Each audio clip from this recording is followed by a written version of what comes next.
Ammeter of resistance, मतलब ग्लावनोमीटर का resistance होता है वो 20 ओम। फुल स्केल डिफ्लेक्शन, अच्छा मतलब ग्लावनोमीटर में फुल स्केल डिफ्लेक्शन दिखा है, उसको आईजी करंट कहते हैं। 1 मिली रहते, मिली एम्पियर रहने देते। चलिए, current flow through it, what is the maximum current that can measure by the connecting the 4 resistance each of 16 ohm in parallel with the ammeter.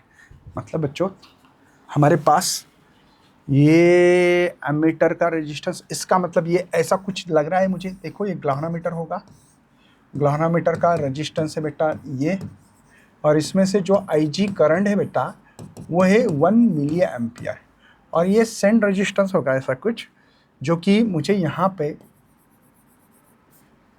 इसका इक्विवेलेंट निकालना पड़ेगा। ऐसे 4 रेजिस्टेंस लगाए है ना, measure by connecting the 4 resistance parallel with the meter. अच्छा parallel लगा दिए, तो पैरेलल लगाना मतलब इक्विवेलेंट जो होता है R इक्विवेलेंट, तो R अपॉन N, पैरेलल के लिए इक्विवेलेंट रेजिस्टेंस रहा तो R बाई N, सीरीज में रहा तो R इंटू N होता है। तो ऐसे कितने हैं बच्चों, 16 है एक का, ऐसे 4 है, तो R इक्विवेलेंट जो मिल रहा है मुझे वो मिल रहा है 4 ओम, राइट है। तो इसका R इक्विवेलेंट जो है, एमीटर का ऐसा सर्किट होता है, ये पता होना चाहिए। बहुत सारे बच्चों को एमीटर का सर्किट ही पता नहीं है, इसलिए देना पड़ रहा है मुझे, ठीक है। चलिए सर, बहुत बढ़िया, आपको एक इसका जो सेंड रेजिस्टेंस पता लगा है, इसका यस जो है ये यस था, यस बोल सकता हूँ मैं इसको 4 ओम, क्योंकि 4 रेजिस्टेंस एक एक एक ऐसे लगा दिए, देखो पैरेलल में, एक ये दूसरा ये तीसरा, ऐसे 4 लगाए थे, ठीक है ना। चलिए सर, हम लोगों को निकालना क्या है सर, मेजर क्या करना है, मैक्सिमम करंट आई फाइंड कर रहा है, मकसद है बच्चों आई। चलो मुझे एक एन का फार्मूला याद आ रहा है, आई अपॉन आई जी याद आ रहा है बच्चों,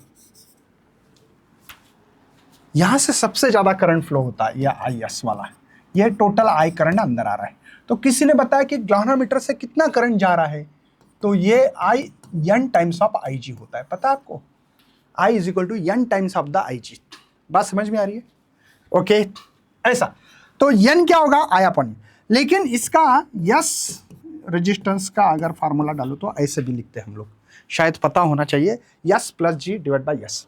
अब मुझे आई निकालना है, तो मैं क्या करूंगा, यस प्लस जी, राइट है, ये मल्टीप्लिकेशन में आई जी जाएगा।